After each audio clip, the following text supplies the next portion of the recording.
Here we are sa Universal Studios Japan.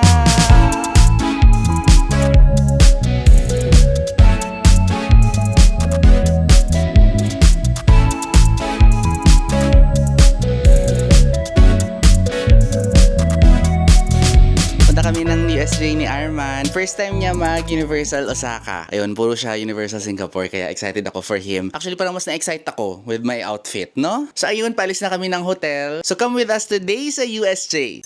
Hello! Ayan, we have arrived. Picture kayong dalawa ni Sarah Chan. Medyo maraming tao na as of this moment, and as you can see, medyo mainit na po. Well, hindi lang medyo, as in super init na yan.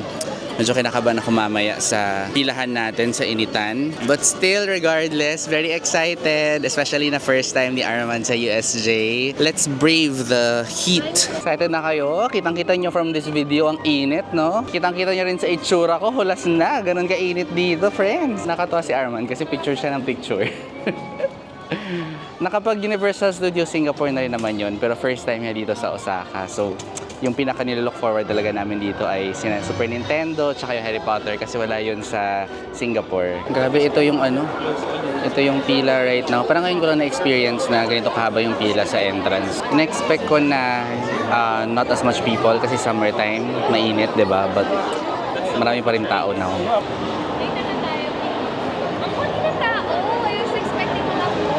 Pero medyo madami na rin to. Friends, si ngayon, itong parang theater nila, Doraemon yung show, itong box office theater. Nag-iba-iba yung mga show dito dati, nag-Jujutsu Kaisen. For now, si Doraemon 4D Art Adventure ang palabas. Tapos, itong hyperdrive naman na na ride is Spy Family ang theme. Gusto kasi ni Armand yung Spy Family. Yun yung pinapanood namin sa Netflix ngayon na anime. So, gusto niya sina Anya, sina Bond, the dog. Ayun, so video muna siya dyan. Later daw, gusto niya ito i-try. Pero ang pagkakaalam ko kasi, para siyang Space Mountain, takot ako sa mga roller coaster, kahit indoor roller coaster lang. But definitely, Armand will get on it. Mag-download kayo guys ng USJ na app before kayo pumasok. Super important. Para makita ninyo kung ano yung oras ng mga rides, and para makapag-book kayo ng mga area na timed entry tickets. So right now, nakita namin dito sa app na yung pinakamabilis na waiting time, 15 minutes only, is dito sa Minion Park. So dito muna kami nauna. We made a beeline for the Minion Park muna kasi si Minion Mayhem 15 minutes wait lang daw. So let's go there first kasi dito mas mabilis tayo makasakay. Nice, oh! This is the Minion Park. Ayan, actually dito sa loob pala medyo maluwag, parang walang masyadong tao. Akala ko sa labas kanina crowded because maraming nakapila. Actually okay naman here. Let's go here first kay Minion Mayhem. Feeling mo walang pila here pero sa loob may pila pa rin yan. And for reference guys, this is what the lines are like dito sa Minion Mayhem ngayon na summertime. Done na with the Minion Mayhem ride. So parang siya guys, parang bongga na 4DX ganon. So nakasakay kayo sa parang roller coaster-ish na upuan pero it's really just a big na 4D screen. Thrilling pa rin kasi yung mga movements tsaka yung 4D na na projection. Ang galing, para ka talagang nasa roller coaster. Pero syempre, hindi siya totoong roller coaster kaya safe siya for the kids. Ganun lang yung mga gusto ko na rides, yung mga walang real danger, ganon. May thrill pero walang real danger. Since andito na tayo sa Minion Park, sakay tayo ng isa pa na Minion ride kasi walang pila. Ito siya Ano to? Minion Freeze something yung pangalan niya. Ano daw to? May basaan daw to. Pero mukhang pang kiddie ride lang din. Freeze Race Slider pala yung pangalan niya. Ganito lang siya Para siyang bump car pero may basaan ata to na level. So mukhang fun. Tsaka perfect kasi mainit ngayon. Yan, riding na. Nagpayong na talaga ako kasi hindi na namin kinaya yung init. Next na sasakyan natin ay itong Jaws. Ayan. This is like a boat ride pero may konting storytelling na may mga shark kunwari, ganon. Try natin siya. Medyo matagal na wait to. Siguro mga around 40 minutes na waiting time. But this is one of the rides kasi na pinunta talaga namin dito sa USJ. So, ayan, pakita ko. Ayan, si Jaws. Tara, tayo natin kasi ang init. Lining up na kami for Jaws. Ang bilis lang ng pila. Parang wala pang 5 minutes, no? Andito na agad kami sa harap. Pero syempre kung gusto nyo mas mabilis, pwede kayo mag-express pass. Kami hindi kami muli na express pass kasi na-expect ka namin baka mas konti yung tao now because it's summertime. But if wala kayong express pass and gusto nyo mas mabilis pa rin, pwede kayo dun sa single lane pumila. Yun nga lang, pag single lane, may chances na hindi kayo magkatabi. But since this time around naman, mabilis na yung usad, hindi kami nag-single lane ni Arman. Ayan ang boat natin.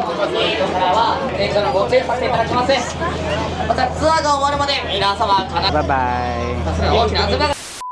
Tapos na namin ang Jaws! Tuwa ka? Oo, natuwa ako. Siyempre, one of my favorite films yun. Correct, oo. Favorite kasi ni Arman talaga yung Jaws na movie. So, I'm so happy for him. Movie from childhood. Sa VHS or VCD pa yata namin pinanood yun ng ate ko. Taga dito rin siya sa Japan, yung kasama sa vlog earlier on. So yung ride, basically nakasakay kayo sa boat, tapos yung boat, parang itutour kayo. Pero may storyline na parang kunwari, habang tutour tayo, inattack tayo ng shark. Tapos lalabas yung shark, di ba? Ilang beses sila lalabas. Malaki talaga ng mga shark, yung nakakagulat, nakakatuwa. Mababasa kayo ng konti, pero slight lang naman. Must try to si Jaws dito na ride. Pero wag kayong mag-record ha, marami kami nakikitang pasaway. Oo, bawal mag-video sa Alam loob. nyo na yun. We are now about to enter Super Nintendo World. Nakapagkuha na kami ng time area entry tickets kanina as soon as we entered USJ. Tapos ito yung schedule namin right now. Nakapasok na kami. And this is it. Ayan, yan po yung entrance. Pasok tayo.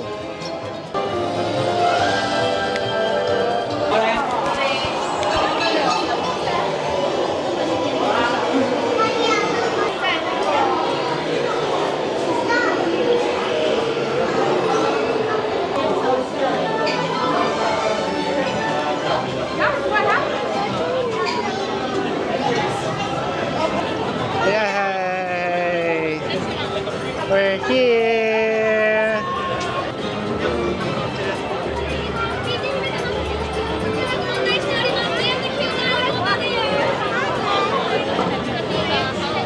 Ang downside lang dito sa Super Nintendo World, Ride pala siya. sobrang init. Hindi siya. Ay, ride siya. Ayan o. Lahat ng mga activities, dito nyo gagawin sa open air na kung mainit, mainit talaga. Matao, masikip, mainit. So dito sa Super Nintendo World guys, kung gusto nyo mag-participate in some of the games, kailangan meron kayo nitong power-up band. Ayan, mabibili nyo siya dito sa loob ng Super Nintendo World or along the way habang papasok kayo, meron ding mga nagbebenta ng power-up band. It's around mga 4,900 yen. So the way that you use itong power-up band is merong mga mini games dito sa loob ng Super Nintendo World. Tapos when you win these mini games, you will win keys. Keys ba or stars? Parang keys yata. Key, oo. Tapos you need to collect 3 keys para makapasok ka in some of the rides. Like itong si Bowser's Castle. Ayan, yung ride na yan. Kailangan nyo ng 3 na keys. So maglalaro tayo ng mga mini games. Tapos kapag nanalo na tayo ng 3 keys, saka tayo makapasok dun sa Bowser's Castle. Sayang kasi 5 minutes na lang. Yung 5 minutes lang yung waiting time. Pero, since wala pa tayong keys, hindi pa tayo makapasok. So, kailangan natin maglaro ng mga mini games.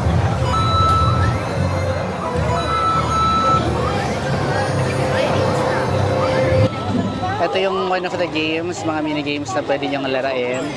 Ayan, pipindutin nyo yung parang box dyan. Ito timing nyo na matatamaan si, anong pangalan yan? Si Koopa ba yan? Yung turtle.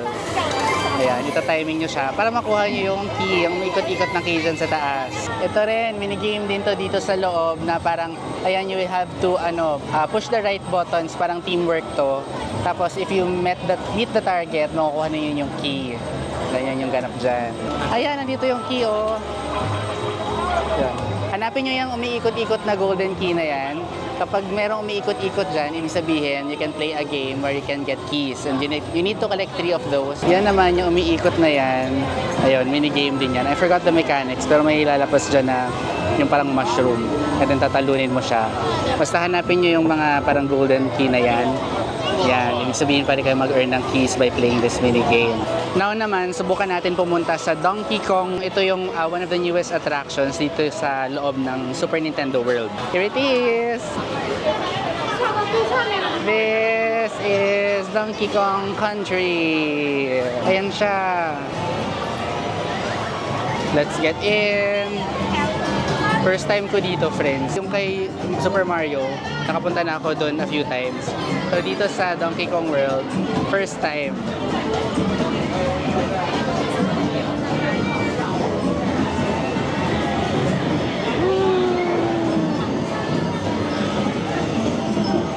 is it. Donkey Kong Country.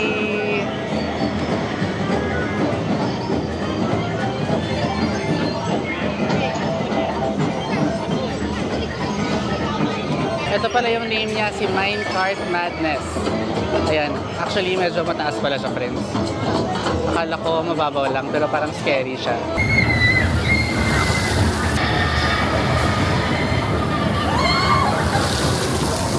Grabe guys, 2 hours yung waiting time. Yung wait time ay 150 minutes. Hindi ko sure kung kita nyo here.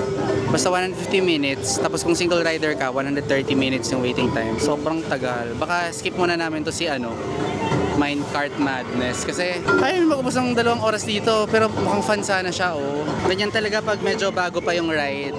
Sobrang haba ng waiting time. To think na summer ngayon so supposedly hindi peak season for Universal kasi mainit. Anyway, if hindi tayo mag-Minecart Madness, pwede pa tayong pumunta sa Harry Potter.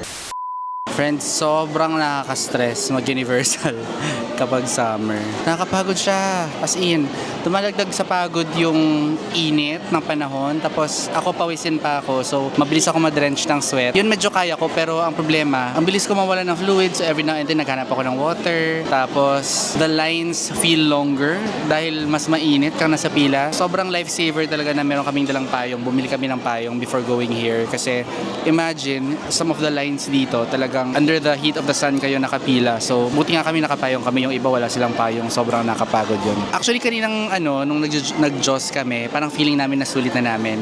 Pumasok kami sa Super Nintendo World and then binisit din namin si Donkey Kong Country. Explore lang, ganyan, to experience what it's like inside and then check out the merch. Yung next namin na plan would be either to watch a show para magpahinga pa kami ng bongga tsaka magpa-aircon or go to the Harry Potter, Wizarding World of Harry Potter na to get on some of the rides there. For the meantime, andito kami sa Beverly Hills Boulangerie. Dito, ayan, si Armando. Para kakain muna kami ng snacks. Ito yung snacks namin. Puro dessert kasi mostly dessert yun nandito. We have, parang panakota yata yan. Fruit cake. Ito naman ay chocolate cake. And then we're having coffee. Kanina pa namin kailangan magkape. So, buti na lang may kape dito. And buti na lang din dito, hindi agawan sa table. Kasi kailangan mo munang bumili before ka magka-table. So, pahinga kami dito. Komportable naman and air condition. Pag ready na kami, kapag nakapag-recharge na, saka tayo mag-Harry Potter or watch a show. Dito naman tayo now sa Hollywood Dream. Ito Hollywood Monsters na theater show. Yes, we're gonna see Dracula. Yes, sabi lang mahilig tayo sa mga movies. And horror movies specifically. Si Frankenstein nandun, si The Wolfman here. Okay, ayan, tama-tama. Black and white pa ito dati. Black and white pa before. Ayan. Oh. Sa harap? Okay. Ganito siya, ha? Saang dulo? Wala lang gitna. Ito yung stage. Ay! Ayan na.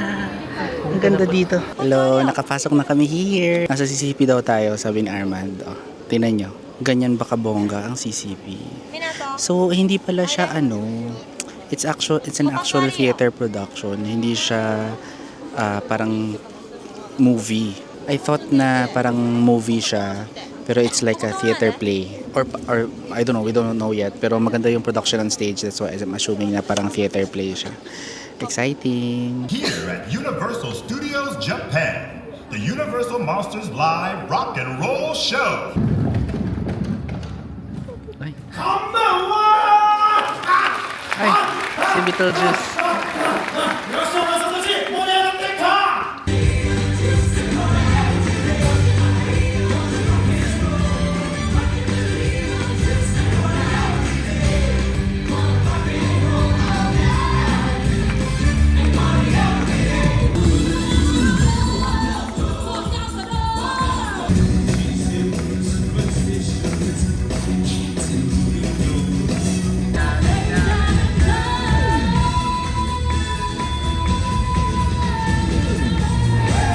Fun! Tapos na ang Hollywood Horror Show. Nakakatuwa siya. Para totoong legit na musical siya, guys. Fan siya na musical. Yung host nila ay si Beetlejuice, pero si Beetlejuice, syempre, yung hosting niya in Japanese. Pero yung mga songs naman in English, so ma-appreciate pa rin siya ng mga Pilipino like us. Hindi siya Japanese all throughout kasi yung ibang shows dito, especially yung mga cinema na shows, in Japanese lahat.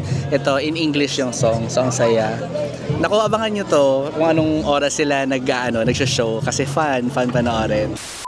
Okay, nabuhayan ulit kami kasi nakapagpahinga kami dun sa dun sa theater show, tsaka nakapagpa-aircon ng konti. So ngayon naman, meron tayong energy to go to the Wizarding World of Harry Potter. Nakita nyo na yung mga parang pine tree na yan. Ito na yung entrance paloob ng Wizarding World of Harry Potter. Tsaka itong malalaking mga bato na to. Dito tayo papasok, papunta doon. Pag pag autumn, sobrang lamig dito. Ang sarap kasi na fulfill yung fantasy mo na nasa Hogwarts ka. Ito yung kotse na sinakyan ni na Harry tsaka Ron, Sa second movie yata ayun, tapos nag-crash yung kotse nila. Here we are! Papasok na sa loob ng Hogsmeade. Gusto mo yung summer pero snow-capped ang mga roofs. This is the Hogwarts Express right here. Ayan siya. This is Hogsmeade. Tapos, on this side, you can get butterbeer. Ayan. Hindi naman siya alcoholic na drink. Para siyang caramel drink. Ganyan yung flavor. Sana si Arman nawala? Ayun. Ay! May nag-ano dito. Eyeball Bonanza. Ay, may eyeball lumabas. Tapos doon sa unahan, doon pa, that's the Hogwarts Castle. Kapag meron kang wand, merong areas dito na interactive. Tulad yung ginagawa nila right now, gagawin nila yung symbols ng wand, tapos may lalabas na apoy dyan. Yung whole area is actually interactive if you purchase the wand. Ito yung wand, sis. Kapag ginamit mo yung wand mo, ayan, lumilipad yung doon. Lumilipad yung quaffle. So, if you buy the wand, yung wand, it will interact with some of the areas here sa USJ. Ayun, diba ibang effect yun doon, kapag doon mo ginawa, lulutang yung quaffle, tapos doon naman sa area, may lalabas na apoy, mga ganyan. Cute din, tingnan nyo. Kailangan nilang gawin yung parang spell, tapos it will take effect as long as you wave the wand properly. Ako nakabili ako ng wand pero hindi ko siya dinala kasi actually dinala ko dito sa Japan pero hindi ko dinala today kasi ang hassle niya, ang haba kasi ng wand. Saan ko siya ilalagay? So hindi ko na lang dinala. Yung wand ko, nabili ko siya sa Ollivanders dati. Actually, parang may show dyan sa Ollivanders. Tapos dati, pinili ako ni Ollivanders. Ako yung parang naging sample dun sa show. And then, parang syempre mamimili ka ng wand mo, ganyan. So, nakapili na ng wand for me or the wand chose me daw. Tapos akala ko akin na yung wand. Apparently, bibilin ko siya. Sabi niya, ito yung wand na pumili sa'yo, ganun. Yun pala babayaran ko. Nabudol ako, friends. Dito naman sa area na to, itong parang stage here. Kita ko sa inyo, ha. Diyan. Minsan may mga show dyan, so nakaschedule sila. Abangan nyo kung anong time yung mga performance. So, minsan merong hippogriff dyan, magpa-perform yung hippogriff. Minsan merong mga dark wizards, nandyan sila, magpa-perform sila ng mga magic, gano'n. So, abangan nyo kung anong oras. Makikita naman sa app kung what time yung mga performance. And then, in front of me ngayon, friends, ay ang Hogwarts Castle. That's it. Ayan siya, si Hogwarts Castle. Diyan. Papasok tayo dyan ni Arman kasi nandyan yung ride na The Forbidden Journey. One of my favorite rides dito sa Wizarding World of Harry Potter. Pasok na tayo sa Hogwarts.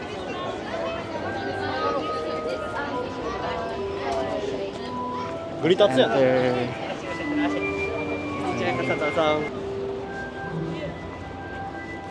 Si Armando nag-enjoy sa pagpo-photo. Ayan! We're at the Hogwarts grounds. You understand, Harry? You the history one, I know it. Andyan sina Lilac. Lobaton. Ay, si Fleur de la Cour. Oh, may Ay, sino ito? Si Voldemort ba yun? Hindi siya mukhang si Voldemort. Troll in the dungeons.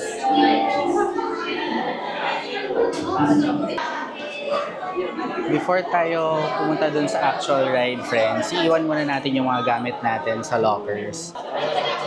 Ayan, dyan tayo maglalagay ng lockers.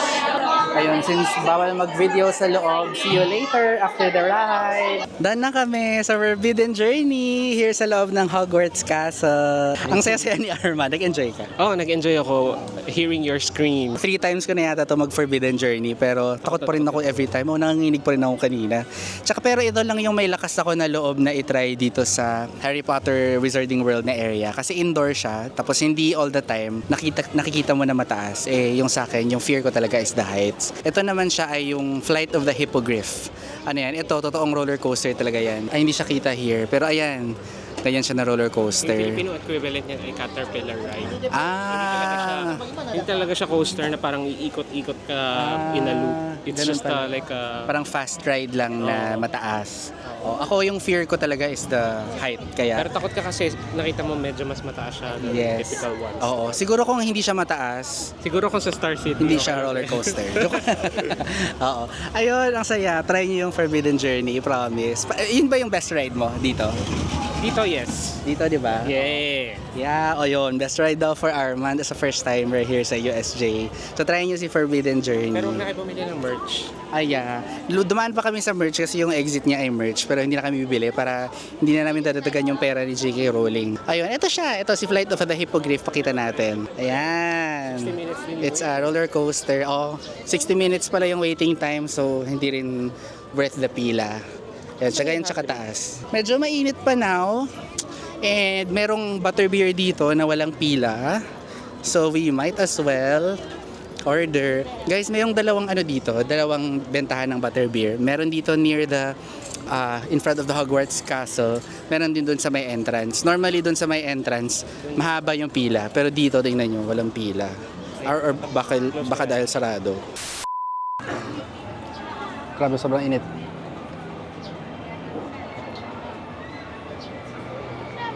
Napa-large coke kami sa init.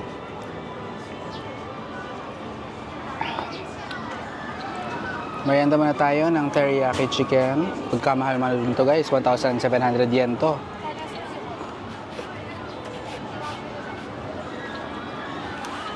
Pero masarap siya. Friends, bigla kaming napapasok dito sa Doraemon na show. Wala kaming plano, pero nakita kasi namin walang pila, so dumire-diretso lang kami. Tapos andito tuloy kami sa loob ng theater. Ayan siya, dito yung parang waiting area before we actually go inside the theater. Diyan yung entrance namin later. And if you can see, meron kaming 3D glasses. Ayan, because it's actually going to be a 3D cinema na show. Ay, 4D pala, 4DX. Done na po ang show. Ayan, ganito kalaki yung theater natin. Oh, baby! That's what it's like inside. Tapos yung mga seats na yan, gumagalaw-galaw sila. Tapos may mga lumalabas na mga water, mga bubbles, hangin.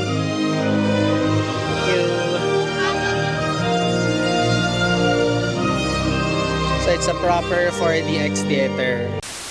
Okay, napanood na namin si Doraemon 4DX. Fun yung mga special effects, yung masasabi ko. Disclaimer lang na everything is in Japanese, pero medyo maintindihan mo naman yung kwento. Kahit na hindi mo ka nakaintindi ng Japanese. Ayan si Armand, mas nag-gets niya yung kwento na si Nobita daw nagnakaw siya ng painting or something. Gusto niya magnakaw ng painting kasi wala siyang homework, parang ganyan. Entertaining pa rin siya kasi nice yung mga special effects. Actually, the last time that I was there, yung show, yung pinapakita ay Jujutsu Kaisen. Yun, mas fun siya kasi naglalaban-laban talaga sila. So, yung mga effects, naglalaban-laban din. Pero cute din to si Doraemon. Feeling ko kapag may mga pamangkin kayo ng mga kids, maliliit, yan, ma-enjoy nila yon. Ngayon naman, ito yung pinaka nilook forward ni Armand. Or one of the things na nilook forward niya. Ang Spy Family! Ayan si Spy Family. Nakita natin to kanina nung pumasok tayo. Pero hindi tayo nakapagpapicture. So ngayon tayo magpapapicture kay Spy Family. This is actually also a ride. So Operation Hyperdrive daw yung ride. So ito siya, para siyang, if you're familiar with the Space Mountain ni Disneyland, parang ganun siya dito. Pero ngayon yung theme nila Spy Family. Every now and then nagbabago yung theme nito. Last year yung theme nila ay Demon Slayer. Ngayon naman, Spy Family naman. Parang dinidress up nila yung roller coaster tsaka yung mga visuals ng ride. Ayan, picture muna tayo. We're done na with our USJ trip. Ayan, our first USJ trip to na magkakasama kami. Nasulit naman natin, no? Actually, medyo maaga pa tayo alis. Parang wala pang 7 p.m. Alis na kami. Sa US daw next time kina Ronnie. Pero marami kaming napuntahan ni Arman. Tas sulit namin. Akala namin konti lang na rides kasi maraming tao kanina tsaka mainit. Ang strategy lang talaga ay in between the rides, punta kayo dun sa mga theater para magpa-aircon, nakaupo kayo, yung mga performance para ma-recharge kayo for your next ride. Ayun, super happy with our USJ na trip, first USJ na trip, kahit na summer at we are drenched in sweat even until now. For now, mag-dinner muna kami, balik kami ng Dotonbori and Shinsaibashi para kumain ng dinner.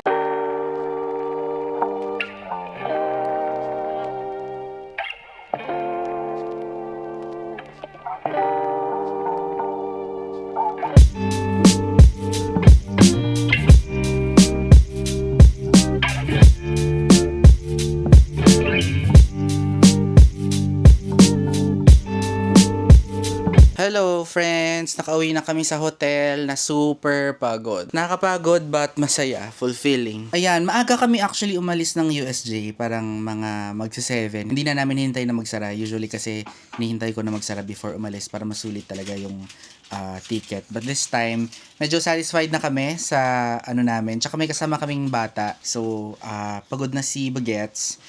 Honestly, kami din. Pagod na. Kasi sobrang nakaka-drain yung init. As in, relatively mas konti ang mga tao. But sobrang nade-drain ka because of the heat. So, kanina, sobrang drenched ako ng sweat all the time. Tapos, every now and then, kailangan ko mag-rehydrate. Nakaka-drain ang summer dito. Siguro ang advantage nga lang is yun nga, the lines are shorter and quicker na hindi kami nag-express pass pero ang dami namin nasakyan. We didn't even have to line up sa single lane na entry. Doon kami sa normal lang na entry and mabilis. Like yung sa Jaws, parang wala pang 5 minutes, nandun na kami sa may harapan na pasakay ng barko. So yun yung advantage, yun yung pros of going to USJ ng summer. The con is talagang sobrang nakapagod siya, sobrang draining.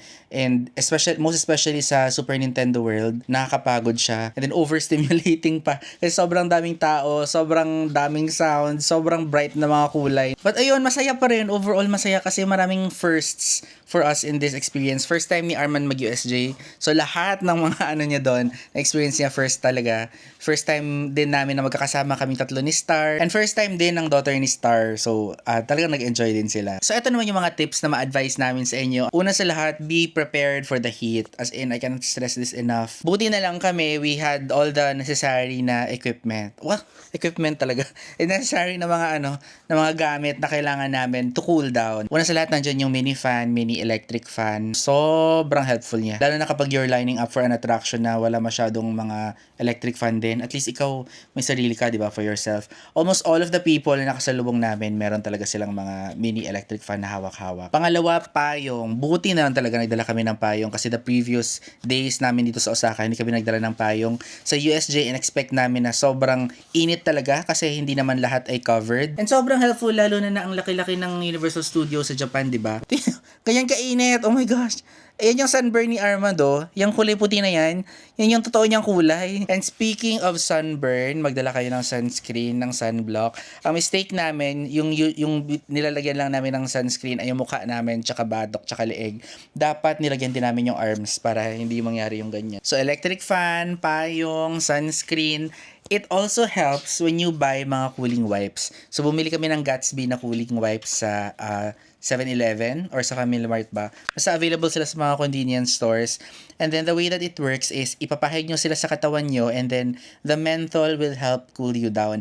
Pero the menthol in itself lang, hindi siya, parang may sensation lang na malamig. Pero alam mo yung feeling lang malamig pero hindi ka talaga na-cool down unless papahanginan mo siya ng electric fan. Kaya i-partner mo siya sa electric fan. Last but not the least, magdala kayo ng water bottle, ng tumbler, or kapag nakalimutan nyo, punta kayo sa Family Mart right outside USJ. Bili kayo ng isang bottle ng tubig, ng Aquarius or Pocari Sweat. And then, dalhin nyo pagpasok sa loob. Reminder lang na as you go through the security checkpoint, kapag may dala kang tumbler, ipapahold nila above your head yung tumbler, parang ganun, kasi they would need to inspect it. I think this is part of their mga stricter na implementation ng security. But ayun, kapag tumbler siya, i-inspect nila ng bongga. Pero kapag water bottle lang na, o kaya juice bottle na binili nyo from 7-Eleven or Family Mart, papadaanin lang nila. So bumili kami, and then pagpasok, huwag nyo itapon yung bote. Kasi mahal ang tubig sa loob ng USJ, mahal ang inumin, parang mga 300 yen, 400 yen, ganyan. Maraming mga fountain along all over USJ, and you just refill the water. So again, yung mga reminders natin, I bring portable fan, umbrella, cooling wipes, sunscreen, and water bottle. And also, don't forget to download the USJ na app. Kailangan nyo talaga siya. As in, it's a necessity kapag papasok ka sa USJ. Ayun, I hope you enjoyed this vlog sa Universal Studios Japan. If you have any questions, not just about going to Universal Studios in summer, but about Universal Studios Japan in general, kasi ilang beses na rin naman ako pumunta here. Siguro parang third or fourth time ko na dito sa USJ. Pero this is the first time na punta ako na summer. Grabe. Parang hindi ko na siya ulitin. If you have any questions or comments, ayun, sige, please leave them in the comment section. And if you want more content like this, if you like more content like itong mga travel videos ko, please like this video and subscribe para makita ninyo yung mga food trips and travel tips ko. Yun lang po. Maraming salamat. Bye!